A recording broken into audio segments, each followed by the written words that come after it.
Hey, what's up guys, and welcome back to Learning CSGO as a CS Veteran, episode 22, and we actually have two games on Dust 2 today, and what I'm going to do is, because they are both on the same map, Dust 2, I'm going to play them both side by side. So this is game number 1, I'll also show you what happens in the same round in game number 2, and that way I can just cover both games at once. So jumping in with a pistol round, you can see I'm playing B. What I like to do if I get a good spawn is jump straight on the platform, and that way you can snipe heads. I got 2 quick kills here, but do get picked off by the last guy on T with a quick headshot, but my teammate finishes him off and the round was over with no problem whatsoever there. Jumping into game number 2, I was playing A long. Unfortunately they did rush B, and at the moment here I'm in, after my teammate dies here anyway, a 3v1 situation with the bomb down. I managed to get the kill on the first guy here and the second guy on platform shortly after. That leaves me in a 1v1 situation. The bomb's down, there's already quite a bit of time gone on the bomb and the guy's in B tunnels. What I'm trying to do here is essentially bait him out and get the kill on him.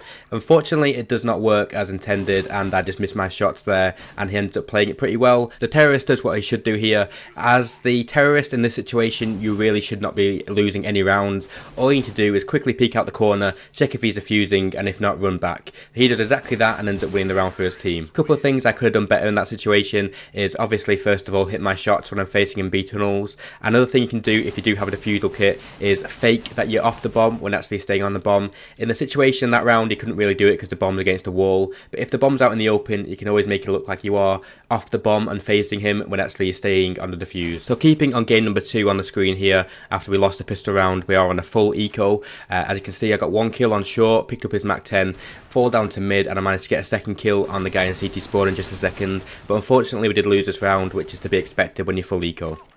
Back to game number 1 where we won the pistol round and I am playing B. Unfortunately they ended up going A and I completely messed up with what I bought this round. Essentially in the pistol round we killed them without them planting. That means they would have had about $1,500 each. So what people do in that situation is buy armor and a Tech 9 because you have to equal the next round anyway, so it makes sense, and the Bison is terrible against armor. So I should have really bought a FAMAS or something along those lines and played more defensive, maybe helped out in A bit quicker, but yeah, never buy a Bison if you win the first round without them planting. So I'm going to skip ahead to the gun rounds now because the eco rounds were pretty standard solo queue stuff where you all just buy P250s and just hold your position. So this is game number 1 and it's actually 2-1 to the enemy, so we won the pistol round, then eco twice. We actually needed to eco again this round, but someone wanted to force buy, so we were FAMAS and scouts and stuff, which I don't personally like, but sometimes it can work. I pushed through the smoke here, managed to get 2 kills, but then get picked off by the third guy in sight, leaving my teammate in a 2v1. Pushing through the smoke when they go into A and you are on a ramp or CT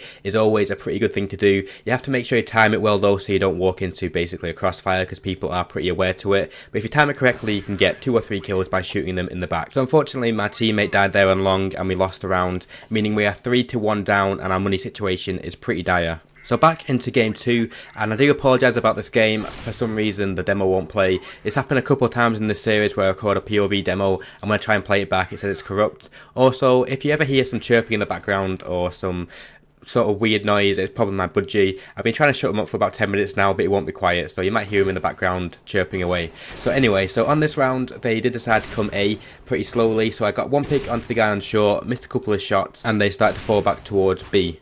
So as you can see, they just got the pick onto the player playing B, and it's a 2v2 situation with my teammate in T-spawn, and as I'm in A, it's obviously got to be a B. So I wait to see if anyone peeks, and luckily someone does. So I get the first pick, making it a 2v1 situation. What you have to do with my teammate being in tunnels at this stage is just make sure you communicate. If you have any flashes, say flashing over now, or go on my second flash. Unfortunately, I had no flashes, so we just went in at exactly the same time, and I managed to get the no-scope onto the guy on the left of the platform and get the defuse. Back into game number 1, the score is 4-1 to the enemy. Very important round here. I do get an AWP on the side to AWP mid with my teammate watching B with a Colt. I get the first pick onto the guy at top left of mid, and I know for a fact they do have an AWPer. What I should have done in this situation is just play it safe. We've got the pick, it's a 5v4 now situation. I should have spoke to the guy on B and just switched position. Let him play mid close and not get picked, but instead of that I played pretty aggressive and managed to get picked from the AWPer as T.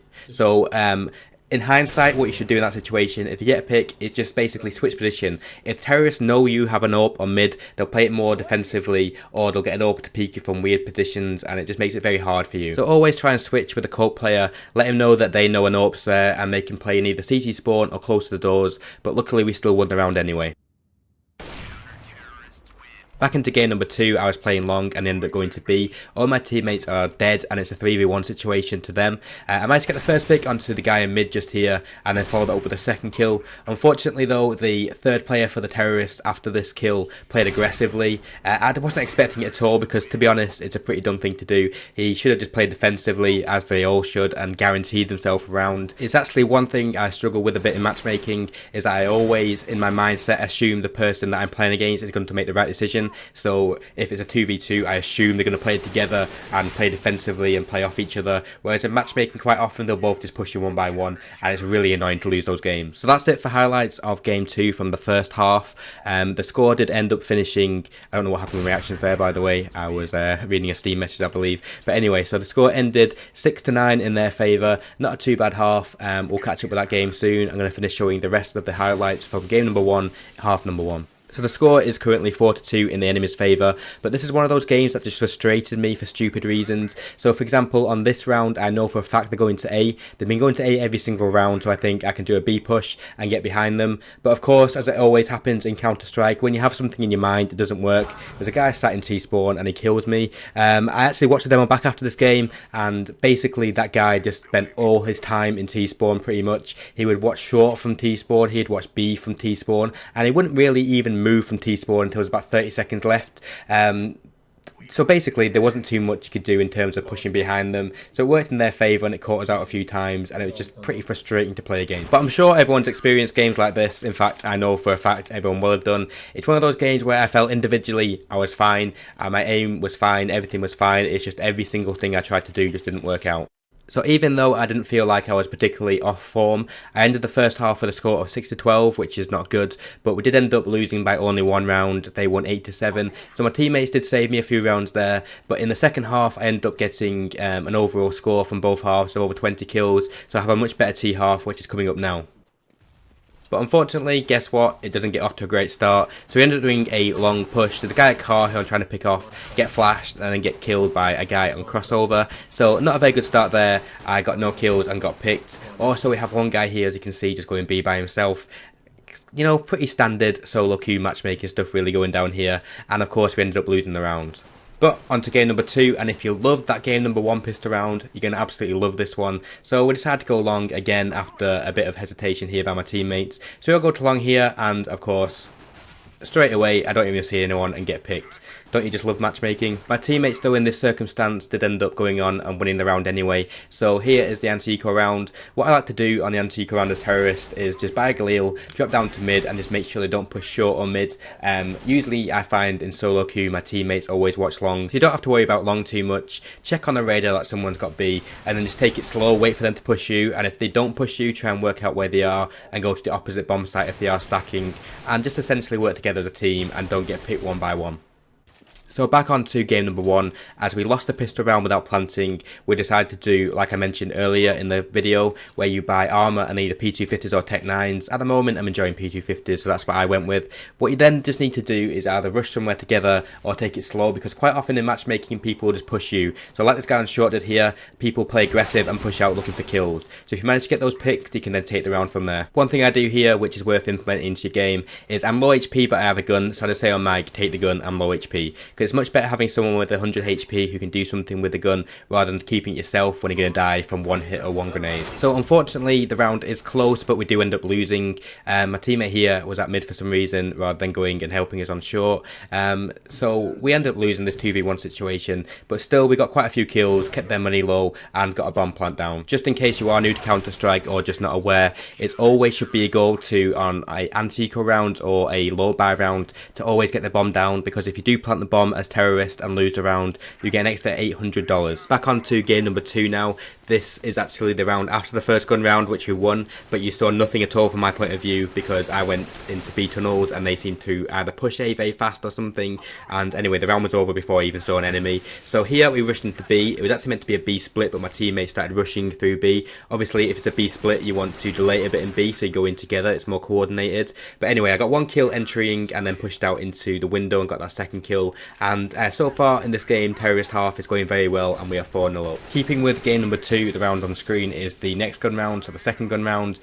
We ended up going basically mid here, picking off that AWP, but then we still committed to A after I got that kill onto the guy on short. We managed to plant the bomb and win the round pretty easily. So back on to game number 1, and I hope you are following this because it's pretty hard to edit and getting a bit confused. But anyway, we're still on eco round with no armor here, just P250s. I managed to get those 2 picks onto the people in A, which gives us the bomb plant. We do still end up losing the round, unfortunately, but having that bomb plant down is vital because, like I say, you get an extra $800 if you plant and lose the round. So moving on to the first gun round, as we are losing 11-7, this round is vital because losing this and having to eco again is going to put us so far behind. We're basically going to be playing catch up for the rest of the game and the other team will be full of confidence. So I managed to get the first pick onto the guy playing on short who was hidden behind those stairs. What we then want to do is push into A, but I'm telling people to slow down, just try and pick one before we commit. There's no rush at all in matchmaking. There's still 55 seconds left, that's plenty enough time to go back to B. But I do get the second kill, so we commit onto A. Unfortunately, I get my head taken off by an AWP at a car.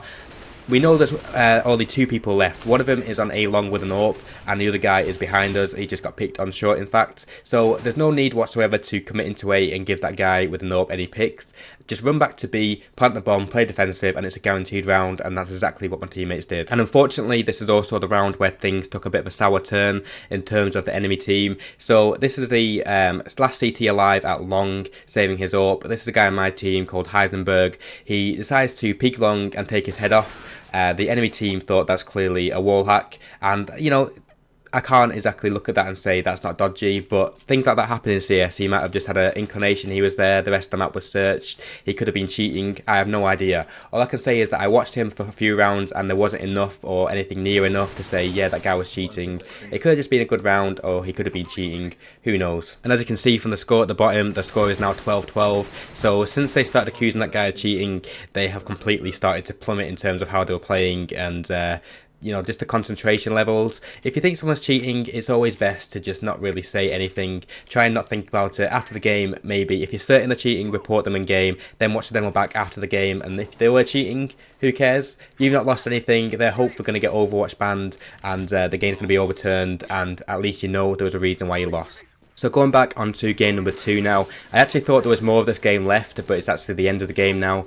We ended up winning 16-10, so a pretty nice victory. I had an okay score. I didn't frag as well as I think I could have done in the game. There was a few opportunities that I missed, but overall, you can see that 2 of my teammates got a lot of frags as well. So it was pretty spread out, everything was pretty even, and it was a good game. So going back onto game number 1, what I want to point out as well, I've mentioned it in previous videos, so the atmosphere before this was like, it's a close game, it could go either way. As soon as they started accusing everyone of cheating and basically moaning a lot on Team Say, the confidence just was boosted. So here, I even said on mic, I'm going to push B quick, get a kill on them in platform before the smoke goes off, because they're doing exactly the same every round with smoking platform and getting on the platform. So I knew if I get there before the smoke goes off, I can kill him and probably make him angry, and indeed he did react. So the point I want to get across is just that if you start accusing someone of cheating, it spreads across your team, and before you know it, your whole team will be accusing them of cheating, and it just brings the confidence down. So you can see in the chat already, it's gone from them thinking one person cheats to report them all, news with cheats, all that kind of stuff. And it just basically, I think honestly, if they just kept their mouth shut and carried on playing, they could have probably at least drawn this game. We were quite far behind at one stage and there wasn't a great atmosphere on our team, nowhere near as bad as what it was on their team, but still, if they just kept their mouth shut and just played Counter-Strike, you never know. I don't think they would have lost this game. So I know I said earlier that in this game, especially in the first half, nothing was working for me, but this round actually ended up working out very well. So just to set the situation, what happened was we decided to do a B split. I saw on radar that they had a lot of people playing in mid, the CTs, so I managed to get into B without anyone challenging me. I then said on the microphone, I'm going to make them think it's a B plant, go to A. So while I'm making a lot of noise here with a scout, my teammates are going towards A with a bomb. I'm just doing my best here to sell the fact that it's a B. So I'm trying to make it sound like there's more than one person in here. Where my teammates go to A with a bomb.